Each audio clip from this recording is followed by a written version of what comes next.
Good morning, everybody. Kyle Davis here, Integrity Financial Group. Thank you for joining us this Monday morning. Happy to have you. Happy to have you. Can we just take a minute to appreciate the music?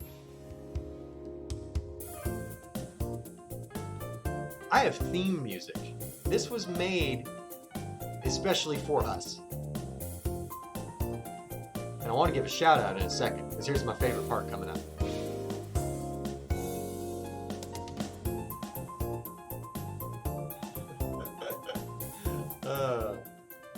Awesome. That is our theme music. I know it's always playing in the background pretty softly when I do these, but it's a pretty cool little jam. And the reason I wanted to give a shout out was because I wanted to acknowledge Gizmo Productions. Michael Gennaro over at Gizmo Productions actually made that little piece of music just for us.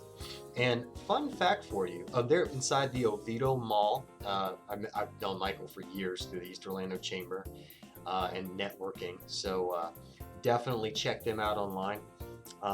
They're located, like I said, in the Oviedo Mall. But fun fact for you, Michael's probably one of the most musically inclined people that I know, and he's an audio-video genius. So I'll just leave it there. Michael, thank you so much for all you do. I was going to use that tune for like a podcast, but then I realized I didn't even like listening to podcasts, so why would I want to make one? And here I am doing a video blog. So I guess video is just my thing, right? Second shout out today, I want to give to, there it is, have to spell it right. Next shout out today, I want to give to an old acquaintance, old pal John over at Employernomics.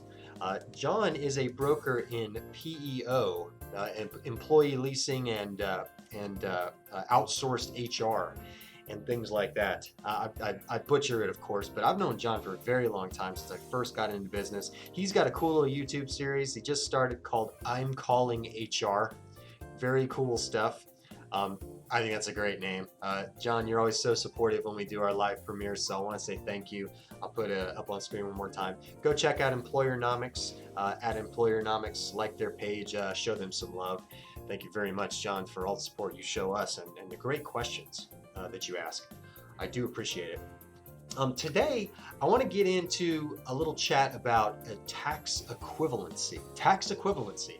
It's something that I don't think is talked about enough. So think of it this way. Let's say you've got two people. The first person has a traditional IRA that has $500,000 in it. And the second person has a Roth IRA with $500,000 in it. Now, let me ask you a question. How much can each person draw out of each of those accounts? You're probably going to tell me, well, they each have $500,000, so they can each draw out $500,000, right? Wrong. Dead wrong. You got to remember the nature of these retirement plans. And then we bring in something called a taxable equivalency calculation to figure out what withdrawals are we really taking from our accounts. Let me just show you an example. I made a quick little slide here, and oh, weird. I got a weird message from my, oh, it's probably because it's thundering outside. Yeah, this is Florida in the summer. That's going to happen. Let's go to our example real quick, though. This is tax equivalency in action. Like I said, if you had $500,000 in each of those accounts, let's say you wanted to take $20,000 take home out of that IRA. But you are also at a 25% effective tax rate. In other words, that's where you're at. That's what you're owing on each dollar right now with how your tax is going that year. To determine how much you would actually have to withdraw from that IRA while also accounting for the withholding necessary to get you that final desired after-tax withdrawal, you have to apply a formula, a tax equivalency formula.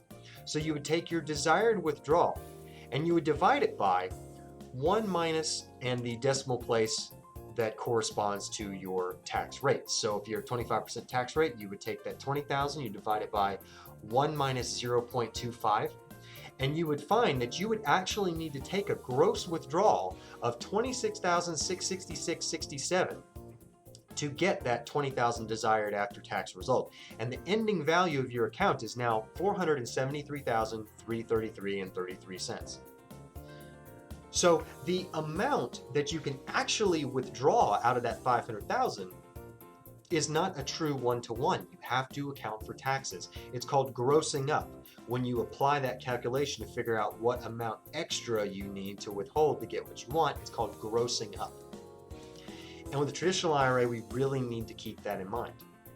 And this is not assuming any growth. This is just assuming that the money is sitting in cash, not earning any interest. We're not applying a rate of return to any figures that we're seeing today. We're just looking at a straight what would happen in a vacuum where taxes are concerned. Now let's look at the Roth IRA because it behaves quite differently. So if we wanted to get a $20,000 desired after-tax withdrawal from the Roth and we had that same starting value, well, as long as you take a qualified withdrawal from a Roth IRA, meaning you're following the rules and you're not incurring penalties or any non-qualified withdrawals, if you do it the right way, those withdrawals are tax-free. So that means to get the $20,000, the withdrawal is truly $20,000. You don't have to account for any extra taxes. So your ending value in that account is $480,000. You only had to take 20 to get 20. You didn't have to reserve any extra for taxes. So I think it's important that if you see a $500,000 IRA and then a $500,000 Roth IRA, you don't want to think that that's the same amount of money. It's actually going to get you a very different amount of money. And it could be vastly different. If you drew out that entire $500,000 out of the IRA in the same year, that's $500,000 of income. So your tax rate is going to be a lot higher than what I showed you. And you also have to consider what's considered income, what's not considered income. This plays into very advanced stuff like Social Security taxation. Up to 85% of your Social Security benefits can be taxed at federal rates if your income, your combined income, what the IRS calls it, is above a certain point. Qualified Roth IRA withdrawals do not count toward your adjusted gross income. That's not from me. That's straight from the IRS. Let's look at that together. Or rather, let's look at this benefits planner on the Social Security website real quick. This is from Social Security. It talks about income taxes and your Social Security benefit. And the way you calculate your what they call combined income in order to find out if any portion of your Social Security is going to be taxable, you have your adjusted gross income plus any non-taxable interest plus half of your Social Security benefits, and that equals your combined income. Qualified Roth IRA withdrawals are not considered adjusted gross income because if you satisfy the requirements, qualified distributions are tax-free. They do not count toward your adjusted gross income. So very, very careful. We have to be very careful when we're figuring out where to withdraw first, what to leave alone, and how taxes are going to affect us. And you probably didn't think about that whole Social Security thing. There's a lot going on. We are your retirement specialists. If you have questions, if you want to know how the various withdrawals from various accounts are going to affect you, you can reach me online, financialservicesamerica.com. My name is Kyle Davis. I am a retirement specialist for Generation X and Millennials. Have a great day, everyone. Stay safe, stay healthy, and we will see you next time. Oh, and let's listen to the music.